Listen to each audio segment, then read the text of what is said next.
Baik, assalamualaikum warahmatullahi wabarakatuh. Di sini dalam mata kuliah Kapita Selekta Matematika, kami akan menjelaskan tentang program evaluation dan review kami tentang metode FIRST dan game theory dengan dosen pengampu Bu Niken Rarasati, SSI, MSI. Sebelum itu saya akan memperkenalkan anggota kelompok saya, yaitu yang pertama Sylvie Agliani dengan NIM F1C 220008, Nadila Fibrianti dengan NIM F1C 220018, Adlinda Usman dengan NIM F1C 220020.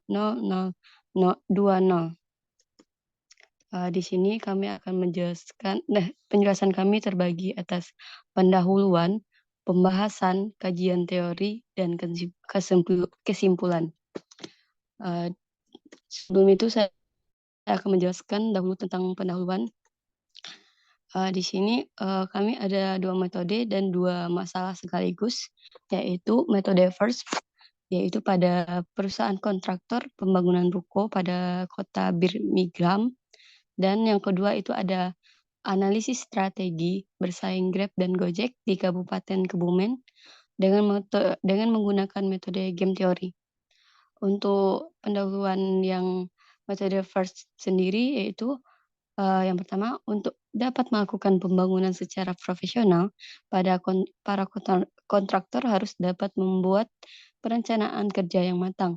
Di sini, penjadwalan yang baik pada suatu proyek merupakan hal yang sangat penting. Sebenarnya dalam penjadwalan tersebut, kontraktor dituntut untuk menyelesaikan pembangunan tepat waktu, sesuai dengan waktu yang telah ditetapkan.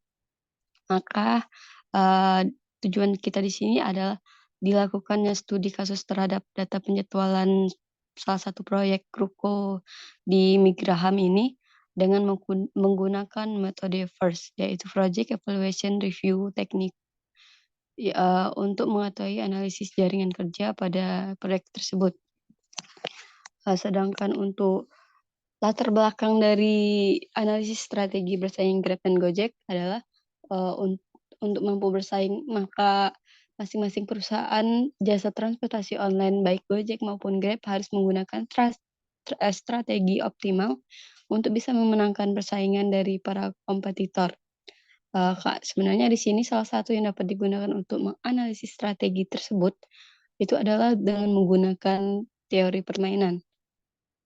Di sini teori permainan sendiri merupakan suatu model pendekatan matematika yang digunakan dalam suatu konflik atau persaingan antara berbagai kepentingan yang saling berhadapan sebagai pesaing. Di sini di mana peserta atau pelaku usaha adalah pesaing. Adapun rumusan masalah kami adalah yang pertama itu adalah bagaimana cara menganalisis strategi bersaing Grab dan Gojek di Kabupaten Kebumen. Yang kedua adalah bagaimana penerapan metode FIRST pada pembangunan ruko di kota Birmingham. Sedangkan tujuan dari penulisan kami yang pertama itu adalah untuk mengetahui analisis strategi bersaing Grab dan Gojek di Kabupaten Kebumen. Yang kedua, itu untuk mengetahui penerapan metode FIRST pada pembangunan ruko pada kota Birmingham. Kita masuk ke kajian teori. Pertama itu ada metode FIRST. Di sini sekilas tentang sejarah FIRST itu.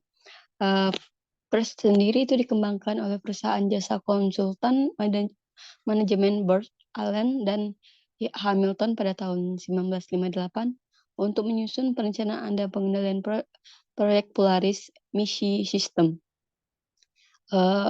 Metode FIRST ini juga mampu mereduksi waktu selama 2 tahun sehingga lebih efektif dalam pengembangan sistem senjata tersebut. Sejak itu mulailah digunakan secara luas oleh berbagai perusahaan atau industri di dunia. Untuk metode FIRST sendiri itu memusatkan perhatiannya pada waktu penyelesaian yang bersifat probabilistik atau probabilitas yang diharapkan dari penyelesaian suatu proyek.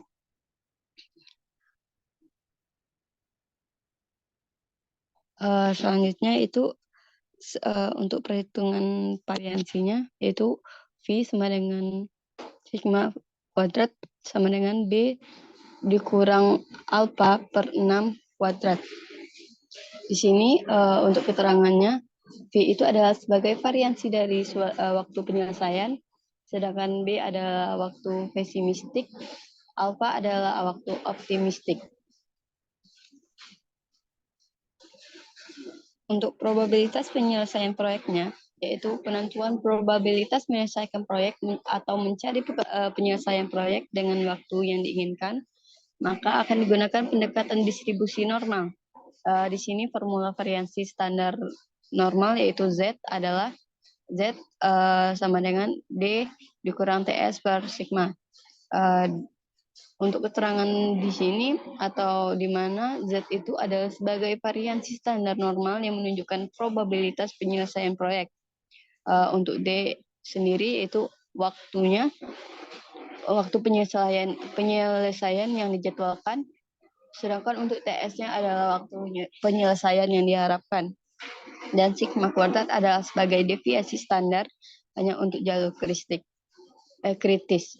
Di sini sigmanya itu adalah akar dari sigma kuadrat pada jalur kritis. Di sini ada kurva normalnya, yaitu yang pertama ada kurva pendekatan sebagai nilai Z-nya, yaitu dari min tak hingga sampai plus tak hingga. Kemudian di sini adalah nilai modus pada grafik di atas itu adalah 0. Nilai Z pada sebelah kiri yaitu bernilai negatif, dan nilai Z di sebelah kanan adalah nilai positif. Sedangkan untuk pendekatan kurva normal bernilai TS itu, nilai modus pada grafik di atas adalah waktu penyelesaian proyek sesuai dengan waktu terjadwal atau TS. Kemudian ada mengindikasi waktu yang diharapkan lebih cepat, yaitu TS yang sebelah kiri. Kemudian untuk waktu yang diharapkan lebih lama itu adalah TS yang sebelah kanan. Kita masuk ke langkah-langkah dari metode FIRST. Yang pertama yaitu kita mulai, kemudian membuat daftar kegiatan proyek. Yang ketiga, mengurutkan kegiatan. Yang keempat, memperkirakan waktu dan biaya kegiatan. Yang kelima, menyusun jaringan kerja. Yang keenam, menentukan waktu penyelesaian proyek dan jalur kritisnya.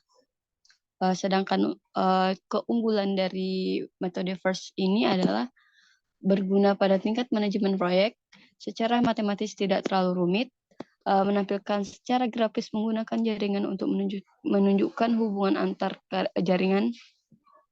Kemudian dapat ditunjukkan jalur kritis, yaitu jalur yang tidak ada slack atau halangan. Selanjutnya dapat memantau kegiatan proyek, dan yang terakhir itu dapat diketahui waktu seluruh proyek akan diselesaikan. Kita masuk yang untuk game teorinya. Di sini sekilas tentang sejarah game teori. Game teori itu ditemukan pada abad 20 oleh John Forbesness. Pada tahun 1994, John von Neumann and Morgenstern menemukan bentuk matematika dari game teori ini, dan kemudian menerbitkan paper mengenai Theory of Game and Economic Behavior. Kemudian dirumuskan pada minimax principle, itu dirumuskan oleh von Neumann dan termasuk ide dasar mengenai minimax of the maximum losses. Kemudian ada complete problem, yaitu banyaknya masalah kompetitif yang dapat ditangani oleh game teori. Tapi di sini tidak semua masalah kompetitif dan dapat dianalisa dengan game teori. Kemudian Untuk elemen dari game teori itu ada pemain, peraturan, strategis, dan payoff.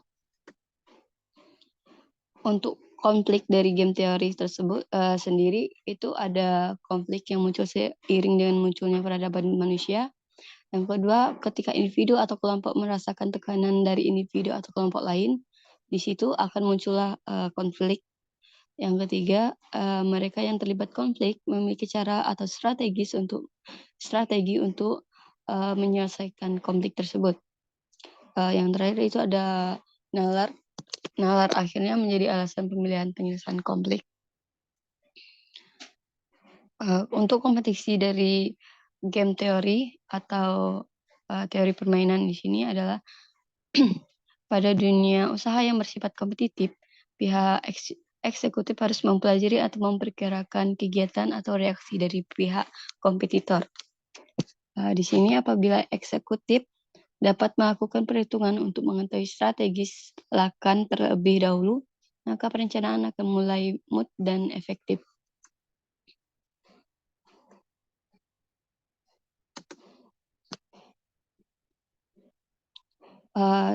Teori permainan sendiri itu adalah adu strategis di mana pemilihan strategi salah satu pemain akan mempengaruhi pilihan strategi pemain yang lain. Masing-masing pemain menemukan pilihan strategi yang dapat memaksimumkan kesejahteraan mereka. Untuk suatu studi mengenai model matematika yang menggambarkan adanya interaksi antara kedua pemain, itu di mana terdapat independensi antara strategi masing-masing. Di sini juga ada langkah-langkah dari game teori. Yang pertama, kita menentukan payoff metric. Yang kedua, untuk menemukan apakah ada saddle point atau tidak. Yang ketiga, kalau tidak terjadi saddle point, berarti kedua pemain menggunakan strategi campuran atau mix strategi. Yang keempat, bila sudah dilakukan dominasi dapat diketahui ukuran pada payoff metriknya. Di sini bila metriknya 2x2, yaitu dapat dipecahkan dengan pendekatan probabilitas. Jika ukuran matriknya M×2 atau 2×N, itu dapat dipecahkan dengan menggunakan metode grafis. Sedangkan untuk matrik yang M×N, itu dapat dipecahkan dengan menggunakan metode simplex. Di sini juga terdapat beberapa kelebihan game teori. Salah satunya itu mengembangkan suatu kerangka untuk pengambilan keputusan dalam suatu persaingan. Baiklah, selanjutnya itu pembahasan untuk metode PERS akan dijelaskan oleh rekan saya yaitu Nadila Fibrianti. Kepada Nadila saya persilakan. Baik, terima kasih moderator. Di sini saya akan menjelaskan contoh soal dan pembahasan mengenai PERS, analisis jaringan kerja. Selanjutnya sih. Nah, di sini ada contoh soal, yaitu ada aktivitas A sampai J, di mana ada aktivitas pendahulu, ada waktu optimal, ada waktu realistis, ada waktu pesimistis, dan biaya normal, di mana biaya tetap selama 20 bulan sebesar 8 miliar. Proyek ditetapkan dapat selesai dalam waktu 20 bulan. Apabila perusahaan akan terkena denda sebesar 500 juta per bulan, keterlambatan, sedangkan apabila perusahaan menyelesaikan proyek tersebut lebih cepat dari waktu yang ditetapkan, maka perusahaan akan mendapatkan bonus sebesar 1 miliar. Berdasarkan data tersebut, bantu perusahaan menyusun diagram network dan menentukan. Yang pertama pertanyaannya, ada A, waktu penyelesaian proyek, yang B-nya probabilitas penyelesaian proyek maksimal dalam waktu 19 bulan, yang C, probabilitas penyelesaian proyek paling cepat dalam waktu 21 bulan, dan yang D, apabila perusahaan menginginkan probabilitas penyelesaian proyek sebesar 90%, tentukan waktu penyelesaian proyek yang diharapkan untuk memenuhi probabilitas tersebut.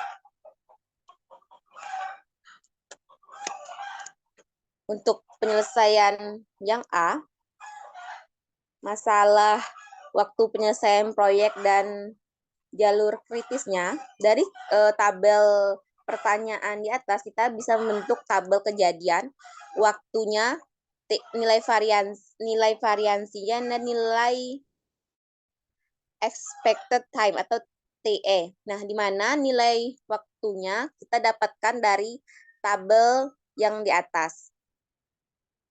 Di sini nilai TE itu adalah nilai A ditambah 4M ditambah B sama dengan 6, di mana A adalah waktu tersingkat, M adalah waktu paling sering, dan B adalah waktu yang lama.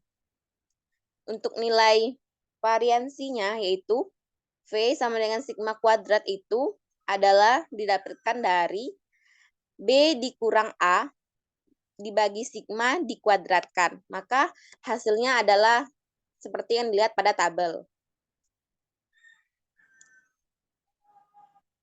Nah, selanjutnya adalah untuk jalur kritisnya. Yang pertama ada yang atas adalah forward. Forward itu adalah untuk nilai yang maksimal.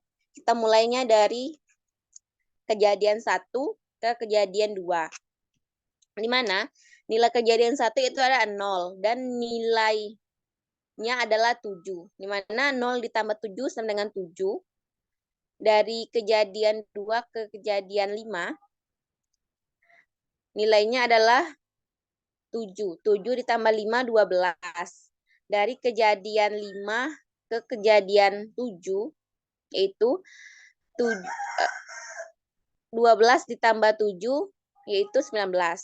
Selanjutnya dari kejadian 1 ke kejadian 3, itu 0. 0 ditambah 3, 3.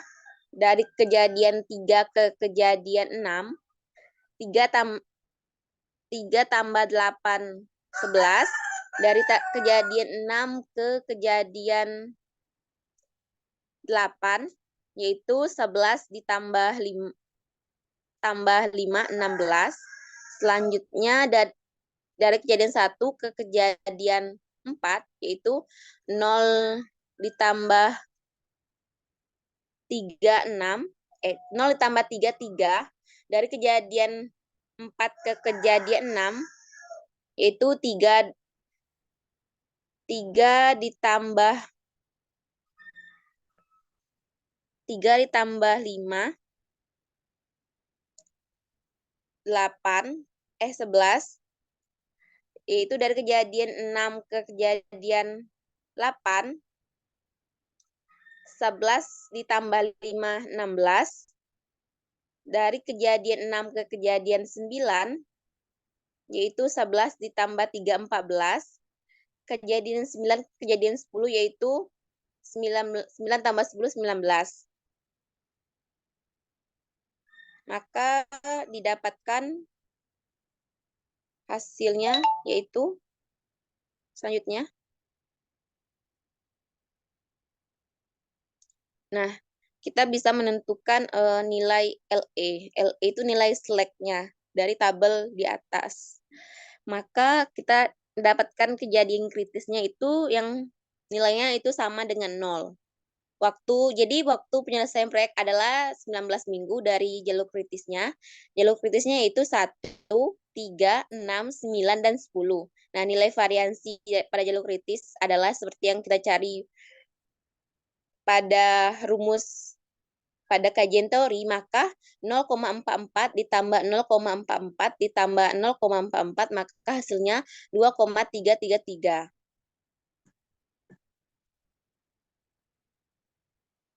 Nah, yang B adalah probabilitas penyelesaian proyek maksimal 19 bulan. Nah, seperti yang kita lihat pada kurva normal pada slide ini, yaitu nilai itu adalah 19 itu adalah nilainya. Nah, maka kita bisa membentuk probabilitas dari 19, maksudnya 19 yaitu setengahnya dari kurva yang telah diarsir itu adalah 0,5. Nah, 0,5 dikalikan 10% sama dengan 50%. Jadi, probabilitas proyek selesai maksimal dalam waktu 19 bulan adalah 50%.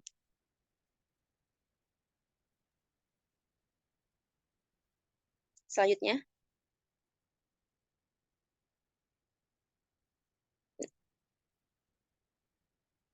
Nah, yang C-nya, kita menghitung probabilitas penyelesaian proyek paling cepat dalam waktu 21 bulan. Nah, yang tengah nilai 19-nya, 19 bulan, yang samping kanan, yang diarsir 21 bulan. Nah, kita telah ketahui probabilitas dari 19 itu 0,5, terus kita bagi 2 probabilitas dari 19 sampai 21. Nah, jadi 0,5 dikurang probabilitas 19 sampai 21, di mana probabilitas dari 19 yang tadi adalah 0,5, probabilitas dari 19 sampai 21, kita misalnya dengan Z1, maka D dikurang TS dibagi sigma sama dengan 21 dikurang 19 dibagi akar dari 2,333 sama dengan min sama dengan 1,30. Kita bisa melihat hasilnya dari tabel Z. Maka hasil dari probabilitas 19 sampai 21 yaitu 0,4032.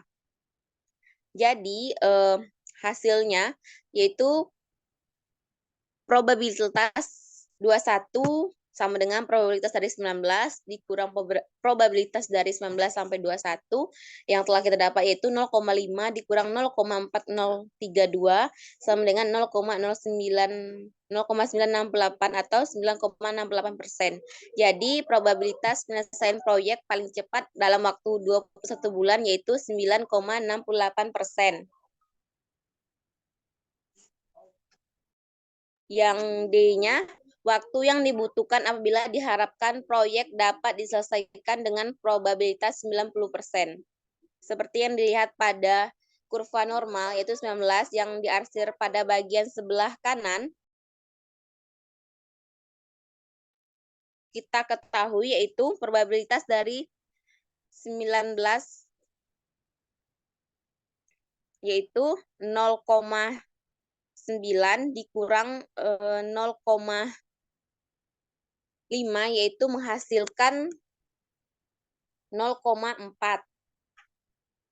Yaitu kita ketahui nilai Z-nya 0,4 sama dengan D kurang TS dikurang sigma sama dengan D dikurang 19 dibagi akar dari 2,33 yaitu 1,29. Bisa kita lihat di tabel Z, maka 1,29 sama dengan D dikurang 19 dibagi akar 2,33, maka hasil D-nya adalah 2,97. Maksud yang di atas adalah probabilitas dari 21 sampai 19. Maka waktu yang dibutuhkan agar proyek dapat diselesaikan dengan probabilitas 90% adalah 20,97 bulan. Sekian yang dapat saya sampaikan pada contoh soal metode PERT. Saya kembalikan ke moderator.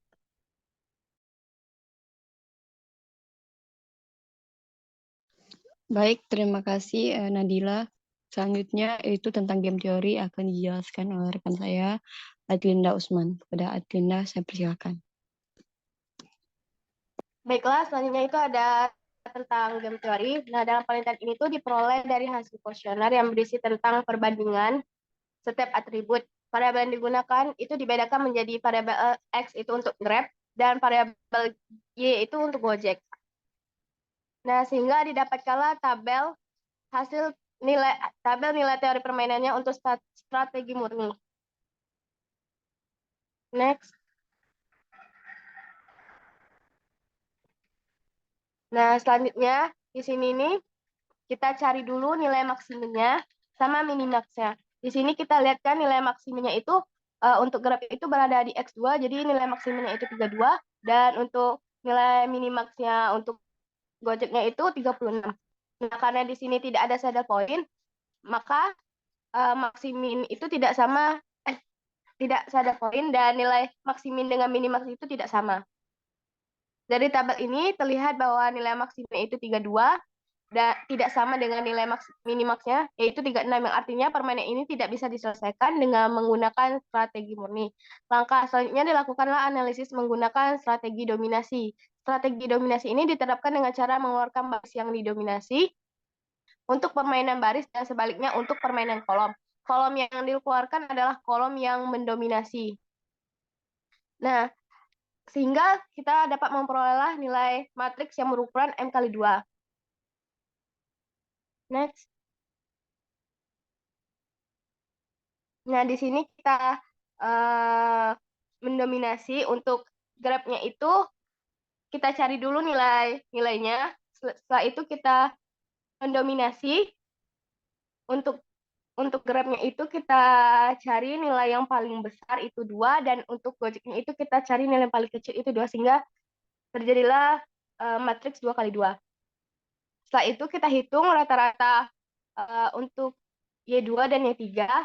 Dari S2 itu kita dapatkan 36 tambah 32 per 2 sama dengan 34. Dan untuk S5 itu 42 ditambah 32 per 2 itu sama dengan 37.